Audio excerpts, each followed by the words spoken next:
Help! They're all dead. David Cullen Bain, the Dunedin man found guilty of murdering his family, appeared to go into a state of shock on hearing the guilty verdict. He started saying black hands, that they were taking them away. Black hands. Do you find the accused guilty or not guilty? Not guilty. I want to assure you, I did not kill my family. In murder investigations, motive can help discover the culprit. The why helps discover the who. The Bain killings were, or were supposed to be, ice-cold executions. The shooter had to be a person driven by something powerful, perhaps something that had simmered for a long time and then boiled over. What could have motivated Robin or David Bain to annihilate their family? I'm journalist Martin van Beynen, and this is a podcast about the Bain family murders. On June the 20th, 1994, 5 members of the Bain family were shot in their home in Dunedin. Only the father, Robin Bain, who appeared to have shot the family and then himself, or his son David, the only survivor, could have been responsible. David was convicted of the murders in 1995, but acquitted after a second trial in 2009. Let's look first at possible motives for Robin. He was 58 and in fairly good health, perhaps a little underweight, and a post-mortem showed a slightly enlarged prostate, very common in men his age. He was principal of Tyree Beach School, a tiny school with only about 30 pupils, but was applying for other positions at bigger schools. Although he was adored by the children and their parents and very supportive of his staff, he was a shambles when it came to paperwork, and his age was also against him in getting another position. He didn't look particularly well, and some thought he appeared frail and weak. His personal hygiene was by all accounts awful, and his marriage had clearly been in dire trouble for many years. Despite being cast out of the house to a caravan on the section, he still ate with the family when he was at home, and on the Sunday night before his death, he and Margaret were still on good enough terms to watch television together. It's hard to know just how bad his relationship with Margaret was. From Margaret's diary, it's clear she constantly saw the devil in him and was forever finding fault. He seemed to tolerate her odd behaviour and beliefs, sometimes cooperating but usually managing to slide off. He worked long hours and must have been worried about Margaret's mental health and her inability to keep the household running. Robin was proud and fond of his children. Arawa was a star student, had great potential as a teacher and appeared to be socially adept. According to David, he and his father had a good relationship, although he admitted there was friction over issues like who had use of the chainsaw and Robin not being respectful of his work in the garden. Laniet was sufficiently close to her father that she chose to live with him in the schoolhouse at Tyree Beach. Although she had left home at 16, apparently because of some teenage misbehaviour and the oppressive religious atmosphere in the house, Robin stayed in touch with her. He paid her rent and cleared her account at the local dairy. She may have exasperated him, but he didn't appear to be giving up. He probably suspected she was working as a prostitute for extra money and was trying to get her away from former associates by having her live with him at Tyree. Stephen was only 14 and seemed fond of his father, who was still doing his best to be part of his life. One thing we know for sure about Robin is that he was generally serious, calm and non-violent. He had some difficult children at school, but he never seemed to raise his voice or lose his temper. The defence camp argued that by the time of the shootings, Robin had reached rock bottom. It claimed he was frustrated and downcast about his career, at his wits' end over Margaret, and overwhelmed with depression. It's true his last 12 months had been difficult. Paperwork was never his strong point, and he had been caught out by tomorrow's schools, a revolution in the New Zealand education system. He and his board of trustees needed to be writing policy documents, charters, and attending to a raft of new requirements. He had his own class to teach and also had to manage the school. In August 1993, the school had a visit from the school inspectorate.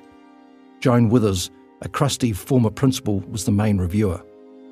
Robin was sick the first day of the review, and Withers arrived early next day to find Robin sitting at a computer with 2 or 3 boys around him. Here she is at David's second trial.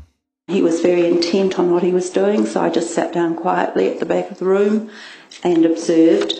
And once the bell went, he took very little notice of that, and the children had come in and were arranging around the classroom, not concentrating on what they may be doing, but just, talking to each other or running about or virtually playing. It was a very chaotic scene. She was appalled to find lesson plans not available, very little in the children's books, no records showing children's progress, and no record of evaluation. Robin, as it turned out, kept these things mainly in his head.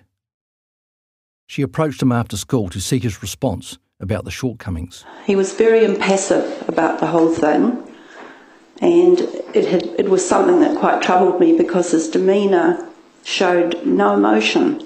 And I tried to lighten things a bit, but it was still this very bland, unemotional face and the responses were just robotic-like and just had no feeling with them. So it was most unusual. I believed him to be the most unusual person I'd ever met in my work, and I described him to my colleague Pat as a walking cadaver because he seemed to be dead behind his eyes. There was just no flicker of light there. Predictably, her report painted a sorry picture of the school with a daunting list of things that needed to be done. It was hard work, but by early 1994, Robin and his board had corrected all but one of the deficiencies, and the school was taken off the inspectorate's watch list. But as the year went on, other principals in the South Otago area felt Robin was deteriorating. The principal of Brighton School, Robin Davidson, who had taught with Robin about 30 years before, thought his colleague seemed to lose confidence near his death. He told David's second trial that Robin, on the occasions he saw him, looked worn out, bedraggled, and in need of a shower. Some thought he was suffering from serious depression. Cyril Wilden, an education psychologist for children with special needs, knew Margaret and Robin from earlier days and had liked Robin's sense of humour. He recalled his last dealings with Robin at David's second trial. My impression was that he had some sort of communication problem because it was difficult to engage him and talk about the issues that I wanted to talk about. So I was concerned about his physical appearance, his demeanour. Some of the things he said just didn't sound right, and I was concerned about the state of the school that I was sort of picking up on. It was rather chaotic and disorganised. I felt that he had some deep-seated emotional problems. My abiding impression was that he was suffering from some sort of reactive depression or situational depression. I was looking to find some way to communicate to him about the stress he was under, and all I can remember is whether he had been to a GP. And I asked him whether he was getting any medical help, and he was quite dismissive and said yes, he was, as far as I can recall. Robin wasn't, in fact, getting any medical help, and Wilden was not trained in detecting or treating depression in adults. Wilden also hadn't seen Robin since October of 1993. We have heard then how Robin seemed to be struggling both with his marriage and his career. But let's now look at what could have been the trigger. The defence said the spark was Laniet dropping a bombshell on her parents on the Sunday night before the shootings. She is supposed to have confronted her father and told her mother that from an early age Robin had molested her. Joe Karam, in a prologue to his book David and Goliath, now read by an actor, suggests it might have gone like this. What Laniet was telling them meant that finally she and her husband had to face up to the disastrous mess their lives were in. Laniet needed help. She had been abused for so long nothing less than professional counselling could make any difference. She was a seriously disturbed young woman, carrying a shame she could no longer deal with. Margaret became angry. She turned on Robin. "You are the devil. I've told you Belial has taken over your soul. Get out of this house." Despair, remorse, self-disgust. He hates himself. A calm comes over him, an overwhelming feeling of hatred. It's their fault. I never wanted to be like this. They made me go like I have. They've done it to me. Laniet had talked about the incest to a number of strangers, but never, it seems, to close friends or people close to the family. For instance, when she was living in Russell Street, she unloaded on the local dairy owner, who was a witness at David's second trial. Laniet came into the store one day, crying, very distressed and upset. I asked Laniet if she was all right, what was the matter, and Laniet expressed a lot of things about what was going on at home, the relationship with her mother, and that she was having an affair with her father. And how sure are you of saying that she was having an affair with her father? I was completely gobsmacked. I didn't know how to respond. Do you have a clear recollection of that? Very clear. Can you remember the exact words she used in relation to the affair? I'm having an affair with my father. What was your reaction to that? I didn't know how to respond. I didn't say anything. According to the defence, events were coming to a head. Laniet was getting ready to disclose to the family. She met a friend from the Russell Street flat a few days before the murders. The friend, whose name is suppressed, told David's second trial, Did you subsequently meet Laniet only a few days before the deaths? Yes, I did. And where did you meet her? In the Octagon in Dunedin. Right. And do you remember which day it was before the murders? It was Thursday. Thursday before the murders. The Thursday, according to my calendar, would make it the 16th of June. Yes. Right. And how long did you talk with her on that occasion? Half an hour or so. All right. And what in particular did she tell you on that occasion? That she was working in the Cafe Museum, that she'd given up work as a sex worker, and that she was going home that weekend to blow the whistle on her being a sex worker. Right. And anything else was she going to disclose? And that she'd been having an incestuous relationship with her father. And when had she previously told you about that? When we were living in Russell Street together. What did she say about that incestuous relationship? Just that she'd been having sex with her father. Do you know whether that was just a one-off or whether it had been going on for any time? Did she say? She never really specified. But prosecutor Cameron Mander, now a High Court judge, got the witness to highlight a puzzle if Laniet wanted to avoid her father. Were you aware that she went out and stayed with her father and a young man out at Tyree? Not at the time, no. You became aware of that later? Yes, after the murders. Were you surprised about that? I was very surprised. And why were you surprised? Because I knew that she didn't want to be around her father. That's what she said to you? Yes. It's indeed surprising that Laniet would move in with a father who was molesting her and about whom she was making very damaging allegations. Maybe Laniet was going to disclose something over the weekend, perhaps in a move to stop Dean Cottle blackmailing her. Whether Laniet was going to disclose at some sort of pre-arranged formal meeting is unclear. She doesn't appear to have told anyone that she had arranged such a meeting. In fact, it's David who seems to have called a family meeting for the weekend. Laniet's friend from Russell Street, another friend who boarded with her and Robin in the schoolhouse, and David's aunt Jan Clark all gave evidence at David's second trial that suggested David had called the meeting. In addition, Joanne Dryden, who taught Laniet at Bayfield High School, met Laniet on the street on the day before the shootings, as she recalled at David's second trial. So,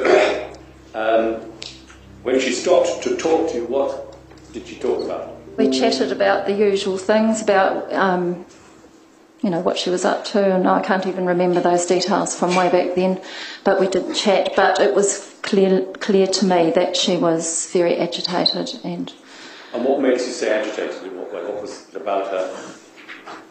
Either what she said or did or behaved? Her body language, what she was saying, and her voice and her facial expressions. And she hugged me. She gave me a hug. Yeah. Did she say what she was doing that evening? She said that she was going to work, and after work, David was going to collect her and take her home for a family meeting, which she said she felt scared about, and she didn't want to go.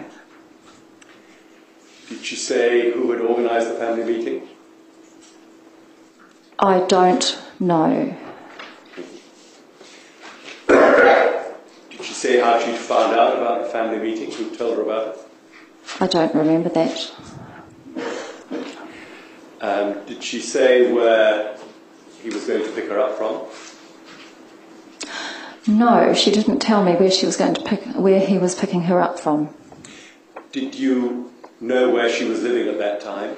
She was living in a flat, evidently. Now but whether she told me that or whether I heard, I can't be sure. The specific details I remember are her demeanour, saying that she was going to a meeting, David was picking her up and she had to go. She didn't want to go and she was scared. Did she say why she didn't want to go? No, she didn't. Or did she say what she was scared of or about? She said she was scared of David.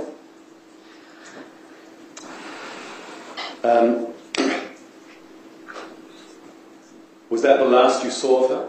That was the last I saw of her.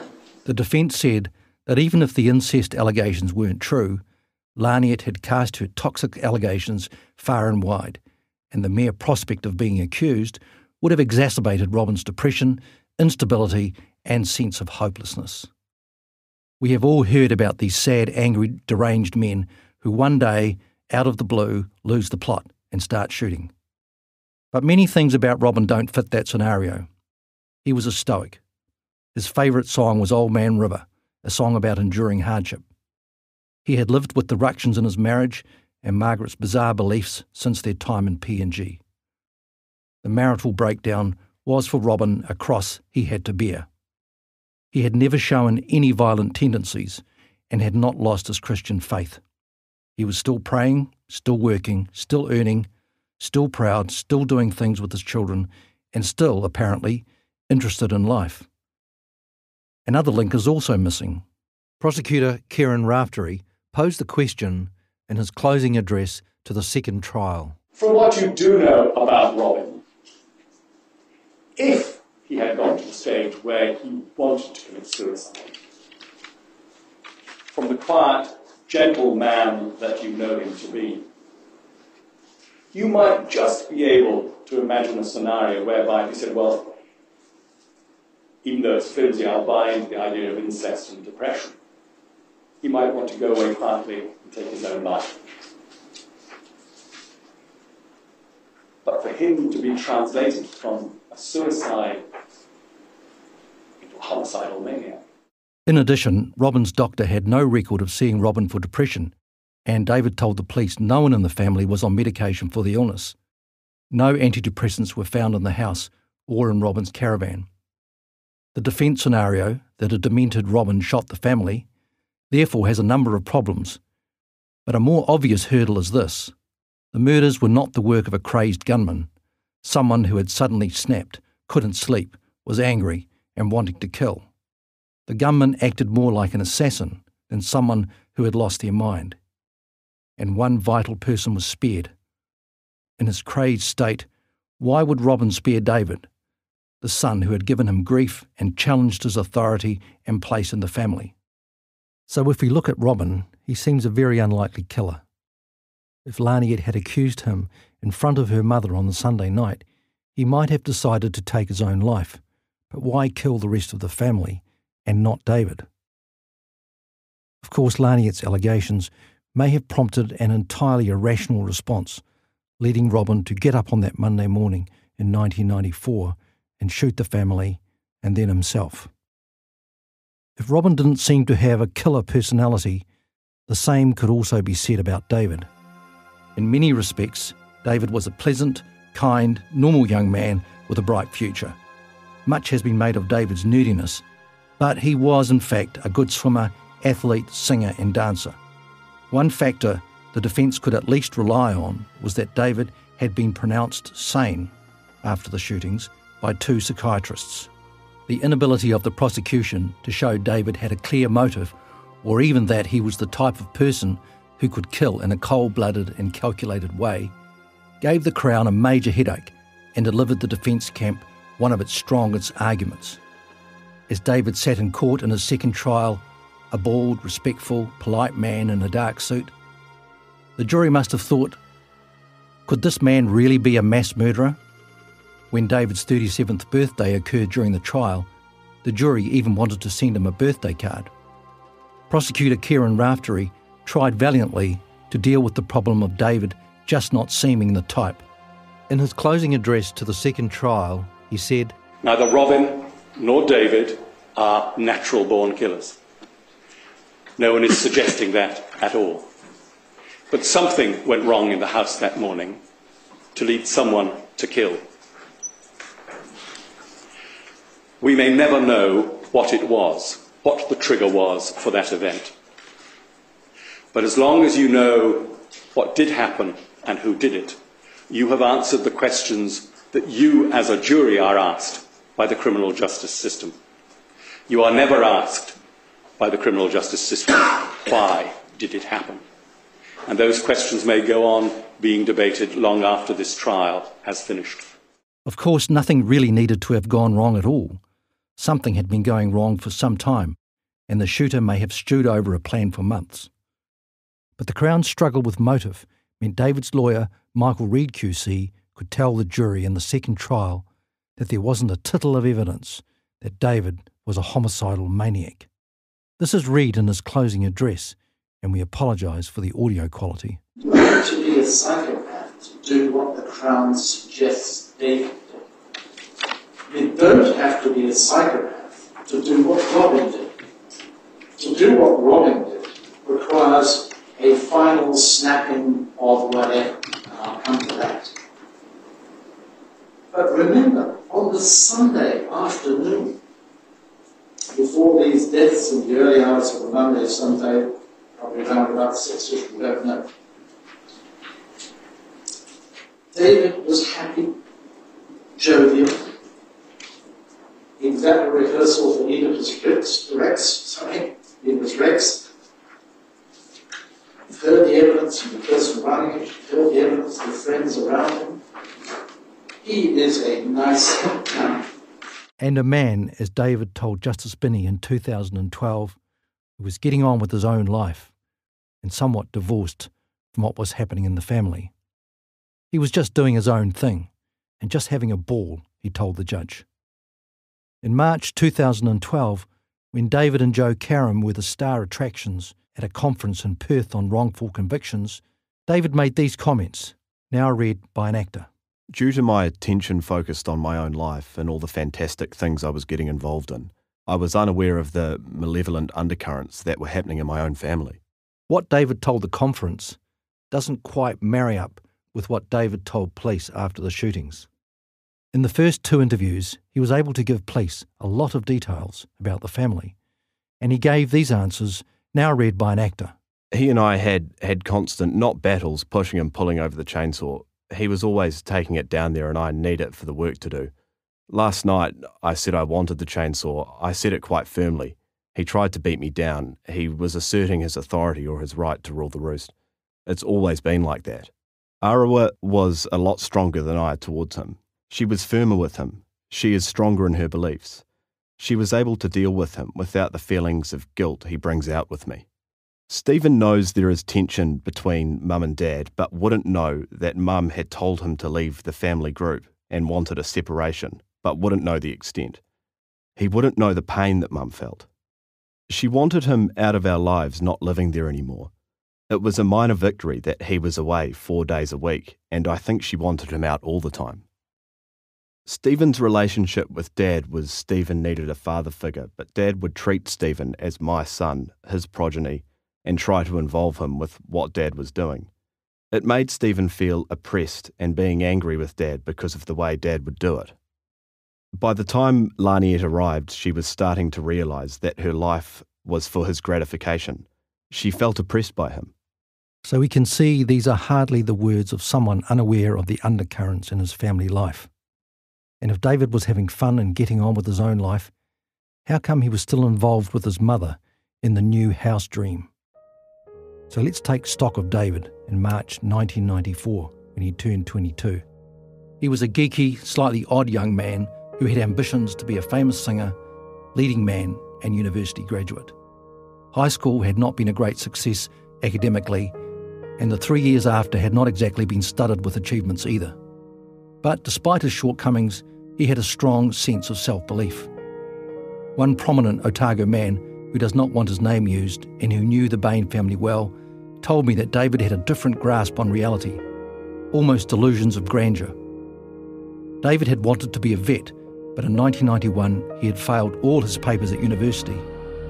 He dropped out of his running club, and after his failure at university, he spent 2 years on the dole working with his mother in the garden and helping in the house, despite being offered a job by his uncle, who ran an employment agency. Things appeared to be looking up in 1994. He was doing some papers at Otago University, but still on the dole. Exams were coming up. A fellow student, Kelly Gillen, who was in the same class as David at Bayfield High School, said David was struggling with the academic side of the music paper and had asked him to tutor him. David had not done music at school, so was always going to find the music paper difficult. David was active in music productions and had started taking out a young woman, but months had gone on and the relationship hadn't progressed to even a kiss. She wasn't the one, he said. The fun-loving, hard-working, popular image the defence worked hard to cultivate also overlooked a number of things. David was enthralled to his mother, who was clearly mentally ill. He was committed to turning 65 Every Street into some sort of refuge where he and his mother would rule the roost. There was no place for his father, and he and his mother would have adjoining rooms. He lived in a filthy, cluttered house with a mother who saw evil and devils everywhere, including in her own family. But to him, she was a confidant and only a bit nutty. From witnesses comes a very strong suggestion David was trying to control his siblings and wrest control of the family from his father. Laniet and Arawa appear to have found him creepy and scary. David also had a number of unusual experiences before the shootings. He became disturbed at a choir class, as John Mowat reported at the second trial. I just want to ask you about one incident during one such choral workshop. Was there an occasion when he did something rather unusual that stuck in your mind? Yes, there was one instance. I remember a choral workshop approximately 2 weeks before the Bain murders, where I was sitting directly behind David. We were seated as a choir. There were people either side of David, in front of him and behind him. I was directly behind. I had people either side of me. And what happened? In this instance, we were singing, and I observed that David was becoming increasingly agitated and started looking from side to side. At one point, he suddenly stood up, turned around, and proceeded to climb over me. As he did so, he kicked me in the left shoulder. He went to the back of the room and sat alone and appeared to be distressed. And when you say appeared to be distressed, how did you form that impression? What was he doing or saying? Well, he was sitting forward with his hands clenched together, and it was almost like he was pacifying himself, rocking himself. You're rocking it slightly forward and backwards yourself, just yes, slightly. That's Is that right. the motion he was doing? Yes. Yeah. Also, only just before the shootings, David crashed a powerful motorbike being sold by a local motorcycle dealer. David took the bike for a spin and wrote it off. He escaped without a scratch, but it could have been much more serious. The dealer was struck by how little emotion David showed. In the same week, David got his tattoo, which we will cover in more detail later. And if David was off in his own world, unaware what was happening in the family, why would his mother have found it necessary to say this just before the shootings? As David's aunt Jan Clark told David's second trial, she had had to speak to David about the way that he was treating his sisters and brother. She said that it was inappropriate, that it wasn't his place to tell them what they could or could not do, that they had a father and it was his place, not his. Subsequently, or after the 20th of June, did you talk to the accused about that comment? Yes, I did. I'm not sure which of us brought it up, but we talked a lot about the family, obviously, and David, yes, he endorsed that comment. He said that he felt he had been taking on too much responsibility and that I felt that he should be treating his sisters and brothers as a friend rather than taking on that additional role. Was it usual or unusual for Margaret to make any negative comments about the children or the family? Oh, very unusual for Margaret to make such a comment. She only ever spoke positively about her children. If David was having a lot of fun and doing many fantastic things, he was also having some strange experiences to do with déjà vu and spacing out, as he called it. On Saturday, June the 11th, only 9 days before the shootings, David and his girlfriend went with two friends to a Dunedin Sinfonia concert. At the end of the second half, everyone started clapping, but his girlfriend noticed David didn't do anything. She told David's second trial, in the second half of the concert, it was a world premiere of a symphony by Anthony Ritchie, and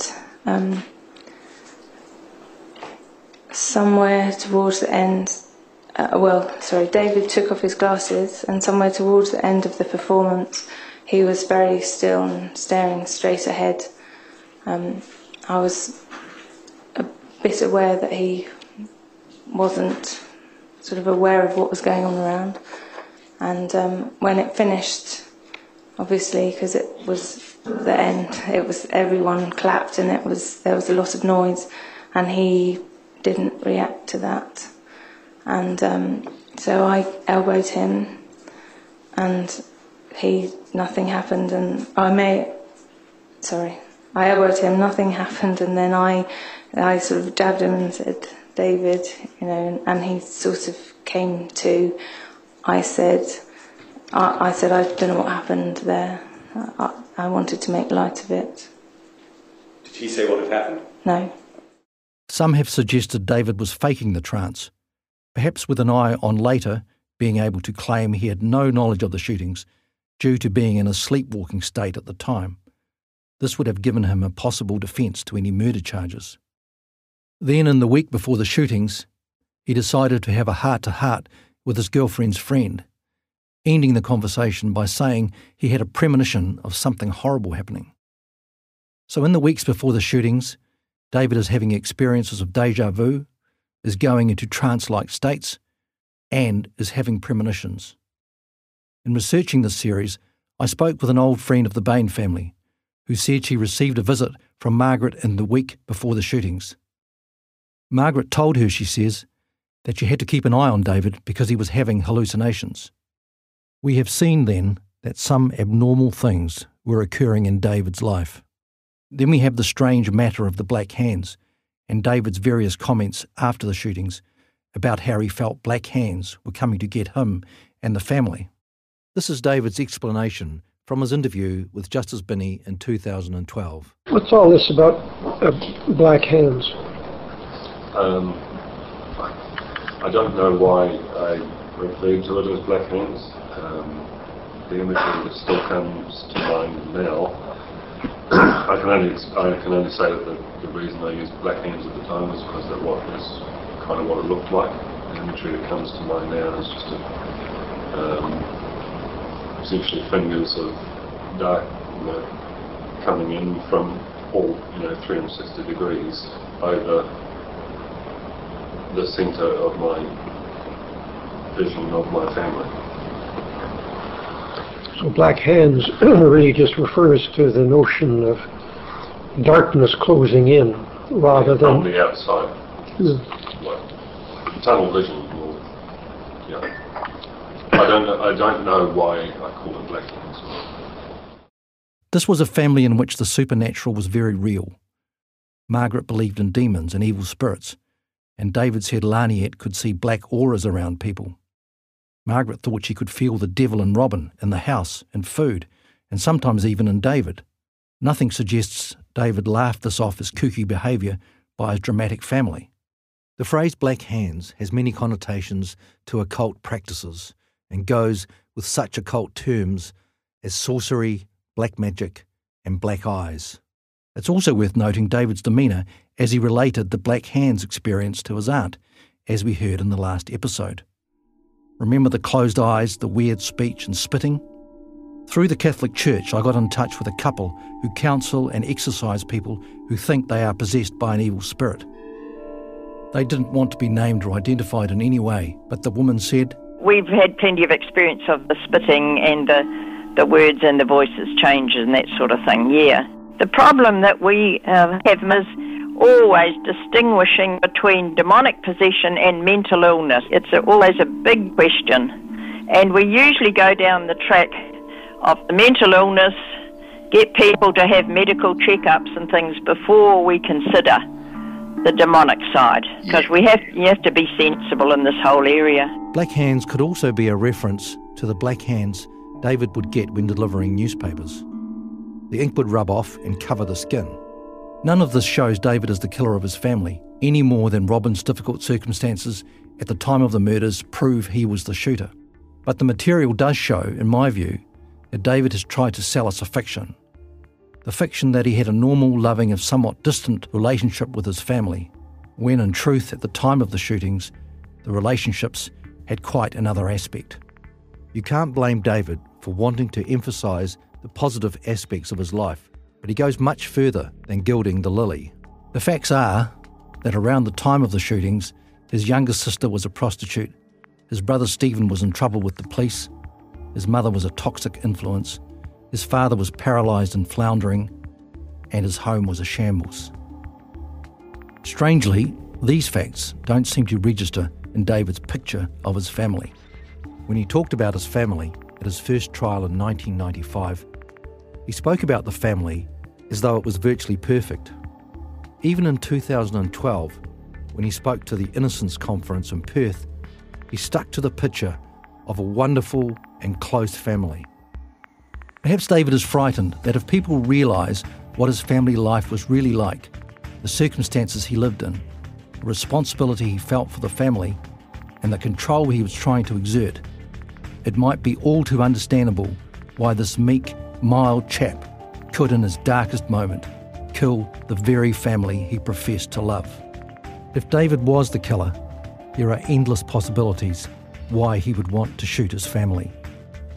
Unfortunately, speculation leads to a dead end.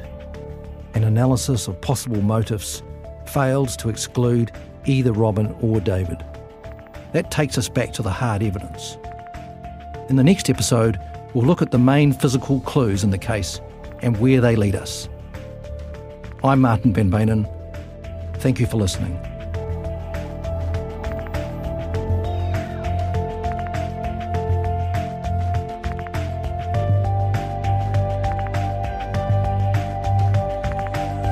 This podcast is a joint Stuff and Tandem Studios production, written and presented by Martin van Beynen, audio engineered and co-produced by Brett Robertson, and produced by Dave Dunlay and Kamala Hayman.